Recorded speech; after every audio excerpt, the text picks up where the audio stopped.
I'd been on the road for 14 hours straight. 3 cancelled meetings and a string of maybe next quarters. You know the kind of day. The one that makes you question all your life choices. That's when I saw it. Exit 19. Not on my GPS. Not on my mental map of this stretch of I-80 I'd driven 100 times before. But there it was. And I needed gas. I should have known something was wrong when my phone lost signal. When the radio died completely. When the road narrowed like it was drawing me in. Harlow's Fork looked like it had given up the ghost decades ago. Storefronts boarded up, a traffic light dangling in the wind, blinking yellow like a warning I was too tired to heed. But then I saw the lights. At the end of the street, colorful bulbs pulsed in sequence. A Ferris wheel turned slowly against the night sky, its metal skeleton creaking with each rotation. A carnival? Here, I mumbled to myself. I pulled up to the only gas station, a decrepit building with ancient pumps. A handwritten sign read, "Pay inside." The bell above the door jingled as I entered. Behind the counter sat an old man with skin like paper and eyes clouded with cataracts, or something else. "Evening. Need to fill up," I said. The old man smiled too widely. "You're just in time." "For what?" "The show, of course. 40 years we've been waiting." That's when I noticed a faded poster on the wall. Harlow's Carnival of Wonders. Grand Finale, 1984. "That carnival still running?" I asked. "Looks like it should have been torn down years ago." The old man leaned forward, his joints cracking like kindling.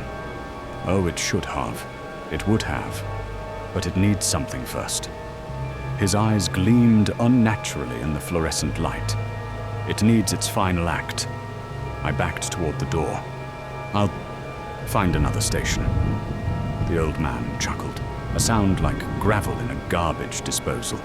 "There isn't one, not for 50 miles. Besides, your car won't start now. None of them ever do." My hand froze on the doorknob. Through the window, I could see my car's lights were on, but I hadn't left them that way. "What do you mean, none of them?" The old man stood up, taller than he'd first appeared. "Every few years, someone takes the wrong exit.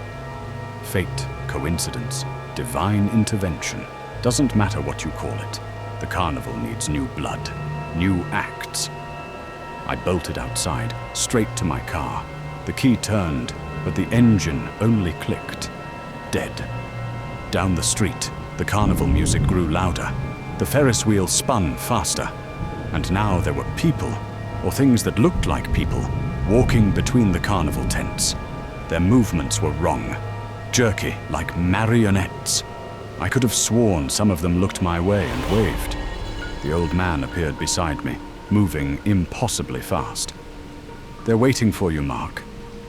I never told him my name. "How do you know?"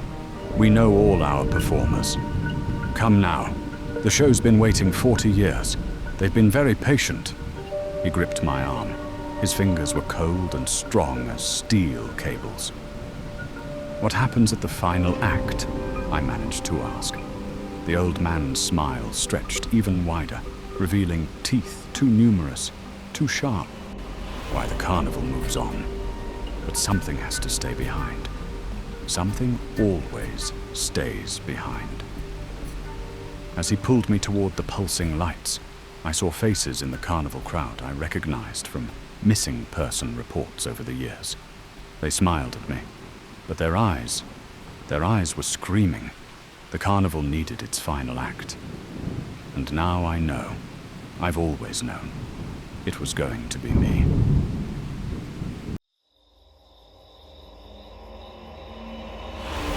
The first time Claire heard it, she was folding towels while the washer ran its spin cycle, a rhythmic chanting beneath the mechanical hum.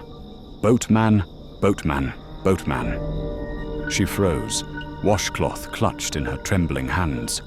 Nobody had called her husband that since the accident at the lake 3 years ago. Nobody except their son, Ethan, who'd been only 13 when it happened. Claire set the laundry basket down and pressed her ear against the washer's cool metal side.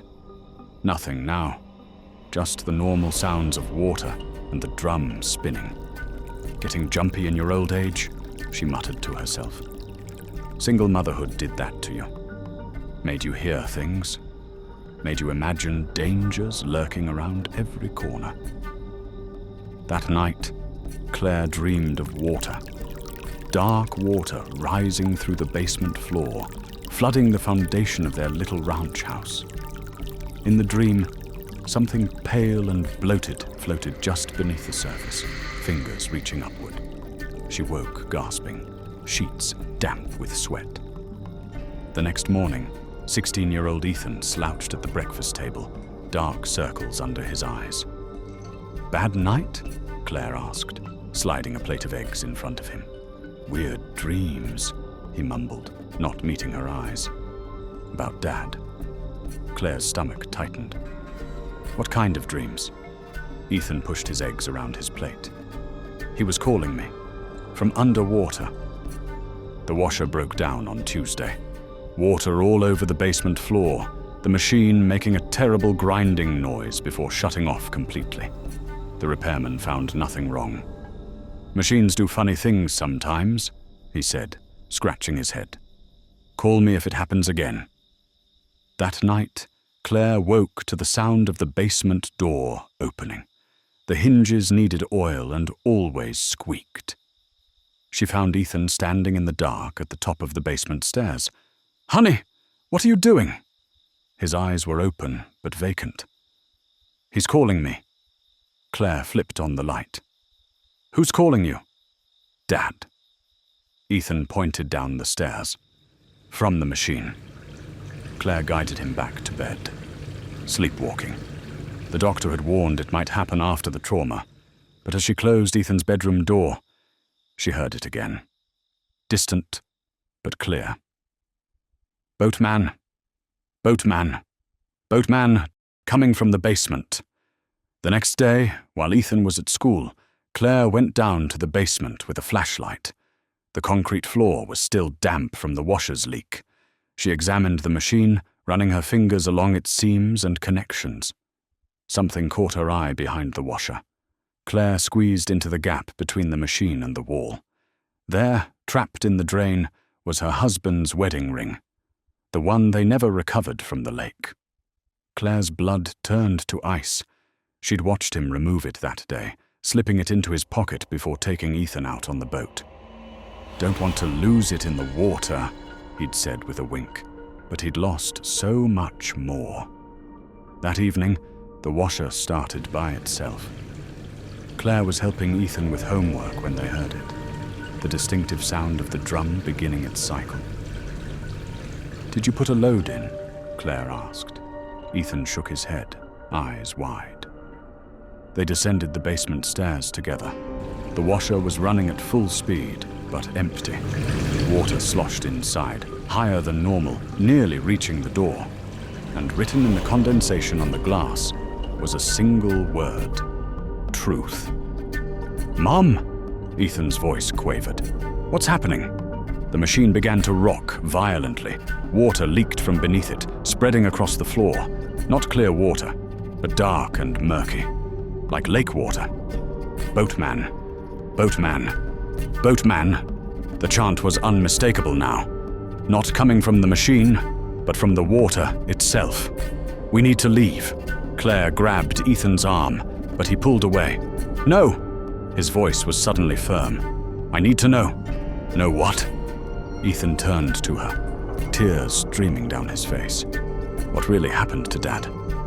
The floor beneath them seemed to sink, water rising around their ankles. Cold, dark, smelling of algae and rot. "I saw you arguing," Ethan whispered. "Before you sent me to shore, I saw you push him when he turned away." Claire's denial died in her throat. The memory she'd suppressed crashed over her like a wave. The argument about the other woman, the text messages, her hand against his chest, his stumble. The crack as his head hit the side of the boat. The accident that wasn't really an accident. The water rose to their knees now, the washer completely submerged. And there, reflected in the dark pool covering the basement floor, was not their reflection, but her husband's face, eyes open, watching, waiting.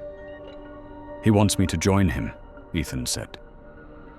"But he wants you to confess first." Claire fell to her knees in the rising water, the truth pouring out of her like blood from a wound. The jealousy, the push, the panic as she watched him sink. "I never meant for it to happen," she sobbed. "I loved him." The water began to recede, draining back toward the washer. The machine's cycle slowed, then stopped. Through her tears, Claire saw something gleaming in the now empty washer drum. Ethan reached in and pulled out their family photo, the one that had gone missing the day of the accident. The glass was cracked, but the image remained intact, the three of them, smiling on the dock. "He's gone now," Ethan said quietly. "For real this time." Claire held her son close, both of them soaked and shivering in the damp basement. The washer sat silent, an ordinary machine once more. But Claire knew the truth now lived in both of them.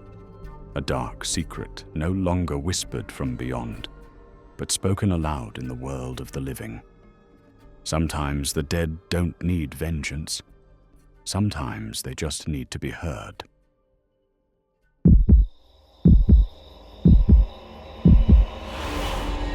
My grandfather used to say that nothing found in an old main house comes without strings attached. I should have remembered that when I found the ledger. It was 3 weeks after I'd moved into the Millerton place, a sagging Victorian on the outskirts of Derry that I'd gotten for a song after my divorce. The previous owners, the Carltons, had left decades of junk in the attic. Most of it was worthless. Old Christmas decorations, broken toys, boxes of moldy books. Then I found the ledger. It was underneath a stack of Life magazines from the 1960s, bound in cracked red leather, brass corners tarnished almost black. The word accounts was stamped in faded gold letters on the cover. I blew off the dust and opened it. The pages were yellowed but intact. Most were filled with neat handwriting, columns of dates, names, and dollar amounts.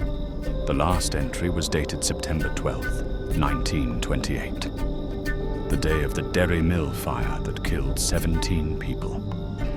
I took it downstairs to my makeshift office, just something to look at while I had my evening bourbon. Maybe there was some town history in there worth knowing.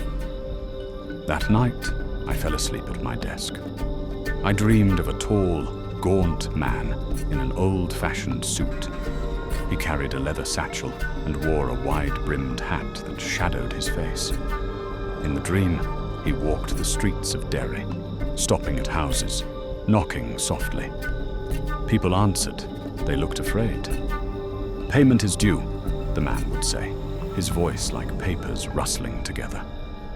I woke with a start at 3:17 a.m., my neck stiff from sleeping hunched over. The ledger lay open on my desk, but something wasn't right. There was a new entry on the first empty page. April 12th, 2025. Daniel Winters, $217.44. Tomorrow's date. My name, in fresh black ink. I slammed the book shut. Must have had too much bourbon. I was seeing things. In the morning, the entry was still there. Worse, there was a small symbol next to the amount. Something that looked like a drop of blood with a tiny 1 inside it. I called the Historical Society. The woman who answered knew about the ledger right away.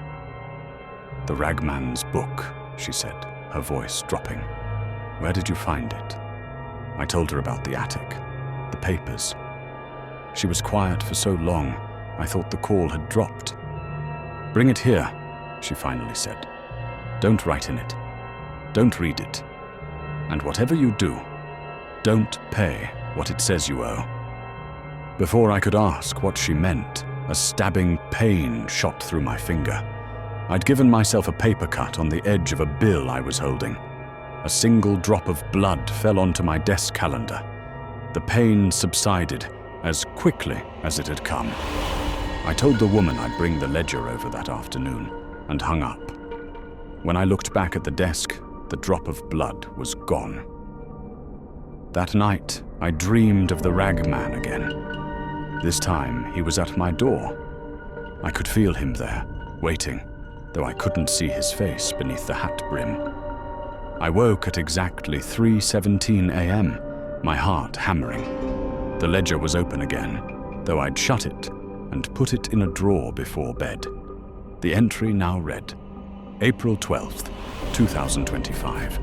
Daniel Winters, $217.44. 2 drops. I slammed it shut again and shoved it deeper into the drawer. When I pulled my hand back, there was a paper cut on my palm that hadn't been there before. In the morning, I drove to the Historical Society, the ledger sealed in a plastic bag. The woman I'd spoken to was ancient, with cloudy eyes and hands like bird claws. "You've already started paying," she said, when she saw the bandage on my hand. "That's not good." She took the ledger without opening the bag. This belonged to Elijah Mercer. They called him the Ragman because he collected debts for the mill owner. People said he'd take anything for payment: jewelry, furniture, even children to work in the factory. What does that have to do with me? When the mill burned, they found Mercer's body in his office. His ledger was open, and 17 names were written in it, all dated the next day. I felt cold despite the April sunshine streaming through the windows. The families of those listed all reported seeing Mercer the night after he died. Each lost someone in an accident within the year. The book disappeared after that. "It's just a coincidence," I said. "Old books, old ink spreading with humidity." She shook her head. "The book chooses who owes, and the debt always comes due." That night I dreamed of fire, of screaming, of the Ragman walking through flames untouched, his ledger open, checking names off a list. I woke at 3:17 again. My finger was bleeding onto the sheets, though there was no cut I could find. On my nightstand sat the ledger. The same ledger I'd left at the Historical Society. With shaking hands, I opened it. April 12th, 2025. Daniel Winters, $217.44, paid in full. Relief flooded through me until I saw the next entry below mine. April 13th, 2025. Emma Winters, $217.44. My daughter's name. Tomorrow's debt. The phone rang, jarring me from my horror. It was my ex-wife. "Dan, Emma had a nightmare about a man in a hat. She's scared and wants to talk to you." I heard my daughter's voice, small and frightened. "Daddy, there's a man outside my window. He says I need to help pay what you owe." Outside my own window, I could see a tall figure standing on the lawn, looking up, waiting. The Ragman's ledger never closes, and in Derry, debts pass from father to child like a curse. Payment is always due.